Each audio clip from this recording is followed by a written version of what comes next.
नमस्कार दोस्तों, काबिल न्यूज में आप सभी का स्वागत है। अभी ग्रुप डी का एग्जाम खत्म हुआ है और सभी लोगों में क्यूरियोसिटी बनी हुई है कि कट ऑफ क्या रहेगा। आज आंसर की भी रिलीज हुआ है और सभी लोग अपना आंसर की भी मिला लिए हैं, कितना आ रहा है कितना नहीं आ रहा है। और सभी लोग चाहते थे कि एसके झा सर के पास हम जाएं और कट ऑफ का जिक्र करें। सबसे पहले सर स्वागत है आपका काबिल जी।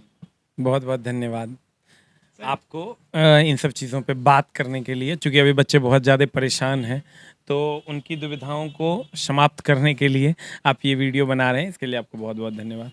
सर पिछले साल पिछला जो ग्रुप डी का एग्जाम था, लोगों का कहना है कि इस बार का जो पेपर था पिछले साल से थोड़ा हार्ड था सर। इस बार आपको क्या लगता है सर? एकदम 100% सही बात है कि पिछले बार को अगर हम इजी टू मॉडरेट कहें तो इस बार मॉडरेट टू टफ है। लेकिन अगर आप सही से देखिएगा तो कुछ कहाँ कहाँ प्रॉब्लम हुआ है, अगर हम उस पर बात करें फिर हम कट ऑफ पर भी चर्चा करेंगे। प्रॉब्लम कहाँ हुआ कि रेलवे का चूंकि पहले से भी इतिहास है, आप जब हम लोग तो 10 साल से लगभग पढ़ा रहे हैं तो हमको पता है पिछले बार क्या हुआ था कि ड्राइवर में केमिस्ट्री में न्यूलैंड और डोबेरिनर के पीरियोडिक टेबल से कभी क्वेश्चन नहीं पूछा जाता था और उस बार पूछ दिया, तो किसी किताब में नहीं था। फिर लोगों ने उसको लिखा तो एनसीईआरटी से कभी नहीं पूछा जाता था और रेलवे ने पूछ दिया। तो रेलवे इन सब चीजों के माध्यम से ये कहना चाह रही है, आप जब पिछला एग्जाम, उससे पिछला एग्जाम, ये एग्जाम को जब आप गौर से देखिएगा तो एक जो एनालाइजेशन सामने आ रहा है कि रेलवे ये कहना चाह रही है कि आप कॉन्सेप्चुअली स्ट्रांग हो कि नहीं। आप अगर टिकटिका के सेट प्रैक्टिस कर रहे हो तो उससे रिजल्ट नहीं होगा। हम हमेशा बोलते हैं जिस एग्जाम में मैथ, रीजनिंग और साइंस की महत्ता ज्यादा हो उस एग्जाम को कॉन्सेप्चुअली पढ़िए बनिस्पत टिकटिका के सेट प्रैक्टिस करने के। इसलिए ये समस्याएं हुई है, क्योंकि बच्चे जो पढ़े वो कॉन्सेप्चुअली क्वेश्चन को ट्रीट करने में असफल रहे, कुछ बच्चे, बाकी सफल भी हुए। लेकिन कहीं ना कहीं बच्चों ने पुरजोर मेहनत किया, जिसका रिजल्ट आपको देखने को हजारों नहीं 50,000 लाख की संख्या में मिलेगा। तो बच्चे भी बहुत मेहनत भी किए और जिनका कॉन्सेप्ट अच्छा था वो अपनी फतह को निश्चित भी किए। लेकिन जिनका नहीं होगा या नहीं हो सकता है, ऐसा अगर आपको लगता है तो आप हताश और निराश नहीं होइए, क्योंकि 2000 जो कहते हैं जो होता है वो अच्छे के लिए होता है, ये कहावत बुरी नहीं है।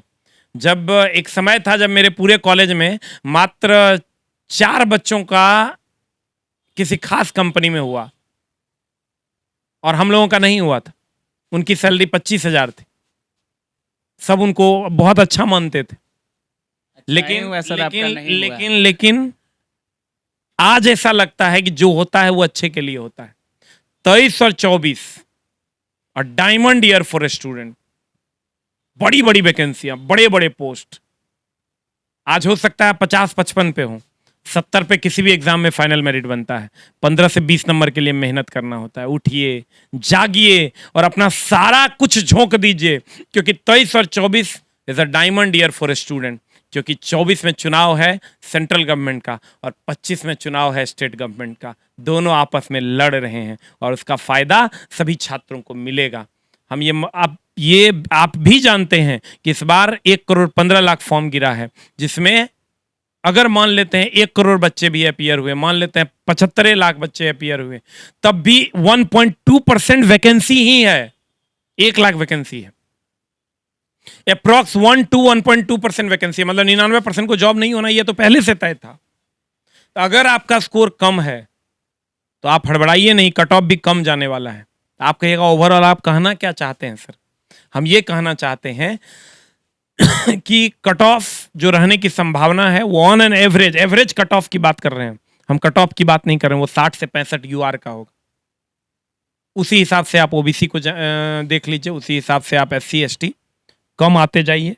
EWS के कट ऑफ में भयानक उतार चढ़ाव देखने को मिलेगा। लेकिन अगर हम 60 से 65 बोल रहे हैं कट ऑफ, तो हो सकता है किसी बोर्ड का 52 नंबर पे हो जाए और हो सकता है किसी बोर्ड का 85 नंबर पे भी हो जाए। वो डिपेंड करता है कि आपकी कैटेगरी क्या है, वो डिपेंड करता है कि उस बोर्ड में कितना सीट था और कितने नंबर ऑफ एप्लीकेंट्स थे, वो डिपेंड करता है कि आपके शिफ्ट का क्वेश्चन कैसा था। तो बहुत सारे क्राइटेरिया पे वो डिपेंड करता है। लेकिन on an average cut off 60 से 65 रहना चाहिए। अब हम लोग भगवान तो है नहीं, एक जो एनालाइजेशन हम लोगों को मिलता है उसी के हिसाब से आप तक बातें पहुंचाते हैं। होने के लिए तो सर कुछ भी हो सकता है, रिजल्ट आएगा तो सबको पता चल जाएगा। अच्छा सर, परसेंटाइल भी काफ़ी कट ऑफ पे निर्भर करता है कि परसेंटाइल होता है तो काफ़ी कम नंबर वालों का भी ज़्यादा हो जाता है और ज़्यादा नंबर का भी एवरेज रहता है, तो कभी कभी कम न। परसेंटाइल में ऐसा नहीं होता है, अच्छा सर, ये काम नॉर्मलाइज में होता है। तो नॉर्मलाइजेशन सर कट ऑफ पे असर करेगा? नहीं, नॉर्मलाइजेशन तो इस बार है ही नहीं, परसेंटाइल इस बार परसेंटाइल है। तो परसेंटाइल और नॉर्मलाइजेशन में फर्क है। अच्छा सर, नॉर्मलाइजेशन में किसी किसी का 5 से 15, 20 नंबर, 18 नंबर तक बढ़ता था। परसेंटाइल में ऐसा नहीं होगा। परसेंटाइल का फॉर्मूला है total number of student divided by जितना नंबर पे वो स्टूडेंट है नीचे से गुना 100। यानी शिफ्ट 1 में अगर किसी का 62 है और वो इजी सेट है, शिफ्ट 2 में अगर 60 है वो मॉडरेट है, और शिफ्ट 3 में अगर उसका 58 है वो टफ सेट है, तो सब बराबर है। 65, 62 और 60 तीनों इक्विवेलेंट है। हो सकता है किसी सिटिंग में आपका 65 हो, आपका हो जाए, 60 वालों का ना हो, लेकिन अगले सिटिंग में उसी जोन का 60 वाले का हो जाए, जबकि फर्स्ट सिटिंग में 60 वाले का नहीं हुआ था। इसका हम वीडियो डाले हुए हैं, थोड़ा सा उलझा हुआ है, तो आप हमारे चैनल को विजिट करके इस वीडियो को देखकर इस चीज़ को समझ सकते हैं कि परसेंटाइल क्या है और इसका क्या मायने है, इसके क्या मायने हैं। बट आप ऑन एन एवरेज अगर बात करें तो 2 से 5 नंबर के बढ़ने की संभावना, किसी किसी का ज़्यादा भी बढ़ेगा, किसी किसी का कम भी बढ़ेगा। एक बार सर कैटेगरी वाइज थोड़ा कट ऑफ बता देते सर। कैटेगरी वाइज अगर कट ऑफ की बात करें, देखिए अब ये मत समझना हम भगवान नहीं है। हम जो ऑन एन एवरेज बात कर रहे हैं, क्या होगा वो तो पिटारा खुलेगा तो पता चलेगा। ये तो एग्जिट पोल है। अगर हम बात करें चिला जी, तो आपको 60 से 65 कट ऑफ यूआर का जाना चाहिए। किसी किसी बोर्ड में 55 भी जाएगा, किसी किसी बोर्ड में 80 भी जाएगा। ओबीसी का 55 से 60, एससी का 48 से 55, एसटी का 45 से 50 और अप्रेंटिसशिप वालों का 40 से 42 नंबर से ज़्यादा कट ऑफ नहीं जाएगा। उससे ऊपर कट ऑफ उसका नहीं जाएगा।